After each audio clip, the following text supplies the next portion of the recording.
अब आगे की कहानी हम लोग पढ़ते हैं। अब देखेंगे जो पाठक मुंबई पहुंच गया।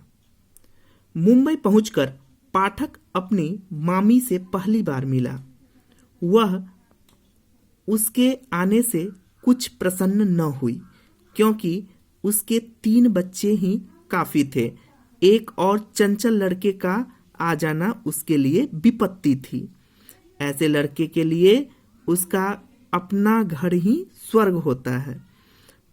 उसके लिए एक नए घर में नए लोगों के साथ रहना बहुत कठिन हो गया। पाठक को यहाँ पर सांस लेना कठिन हो गया। वह रात को प्रतिदिन अपने नगर के स्वप्न देखा करता और वहाँ जाने की इच्छा करता रहता। उसको वह स्थान याद आता जहाँ वह पतंग उड़ाया था और जहाँ वह जब कभी चाहता जाकर स्नान करता था। माँ का ध्यान उसे दिन रात विकल करता रहा। उसकी सारी शक्ति समाप्त हो गई। अब स्कूल में उससे अधिक कमजोर कोई विद्यार्थी न था। जब कभी उसका अध्यापक उससे कोई प्रश्न करता तो वह मौन खड़ा हो जाता और चुपचाप अध्यापक की मार सहन करता।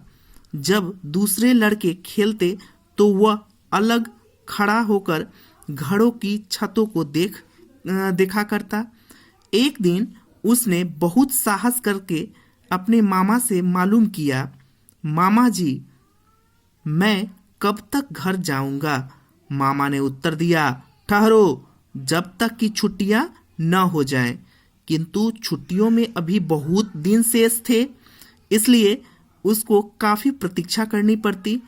इस बीच में एक दिन उसने अपनी किताब खो दी। अब उसको अपना पाठ याद करना बहुत कठिन हो गया। प्रतिदिन उसका अध्यापक उसे बड़ी निर्दयता के साथ मारता था। उसकी दशा इतनी खराब हो गई कि उसके मामा के बेटे उसे अपना कहते हुए शर्माते थे। पाठक मामी के पास गया और कहने लगा, मैं स्कूल न जाऊंगा, मेरी पुस्तक खो गई है। मामी ने क्रोध से अपने होठों को चबाते हुए कहा, दुष्ट, मैं तुमको कहां से महीने में 5 बार पुस्तक खरीद कर दूं? अचानक पाठक के सिर में दर्द उठा और फिर उसे ज्वर हो गया। उसे लगा कि बीमार होने के पश्चात वह घर वालों के लिए विपत्ति बन जाएगा। दूसरे दिन प्रातः पाठक कहीं भी दिखाई न दिया। उसे चारों तरफ खोजा गया, किंतु वह न मिला। वर्षा बहुत अधिक हो रही थी और वे व्यक्ति जो उसे खोजने गए बिल्कुल भीग गए।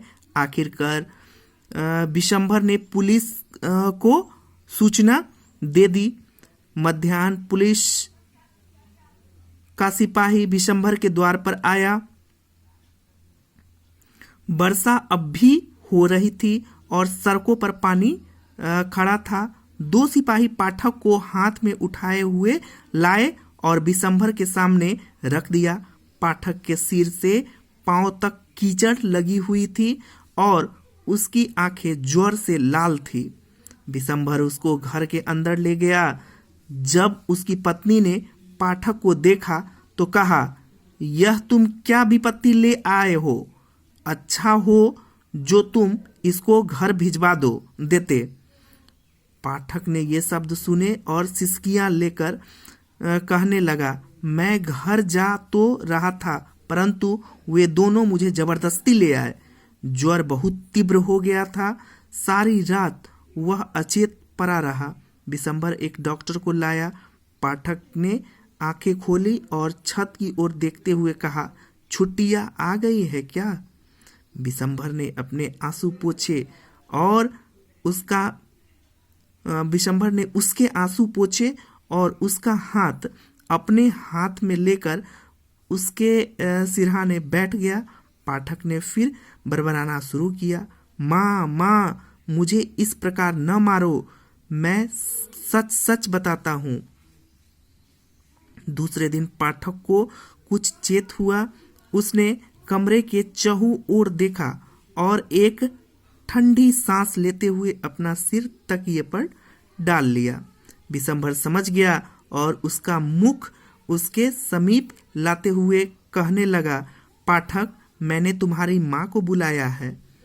पाठक फिर उसी प्रकार चिल्लाने लगा। कुछ घंटों के पश्चात उसकी माँ रोती हुई कमरे में आई। विशंभर ने उसको मौन रहने के लिए कहा, किंतु वह न मानी और अपने आप को पाठक की चारपाई पर डाल दिया और चिल्लाते हुए कहने लगी, पाठक, मेरे बेटे, मेरे प्यारे बेटे पाठक। पाठक की सांस कुछ समय के लिए रुकी, उसकी नाड़ी हल्की पड़ी और उसने एक सिसकी ली। उसकी माँ फिर चिल्लाई, पाठक, मेरी आंख के तारे, मेरे हृदय के कोयल।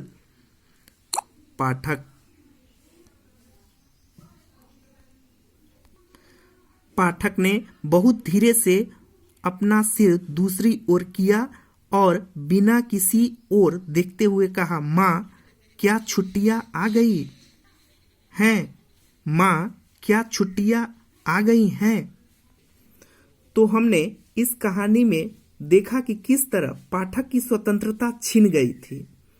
अपने गांव में वह मोहल्ले को लड़के का नेता बना हुआ था और जो मन करता था वह करता था, लेकिन अपने मामा के यहाँ उसकी यह सारी स्वतंत्रता छिन गई थी। Okay, bye students.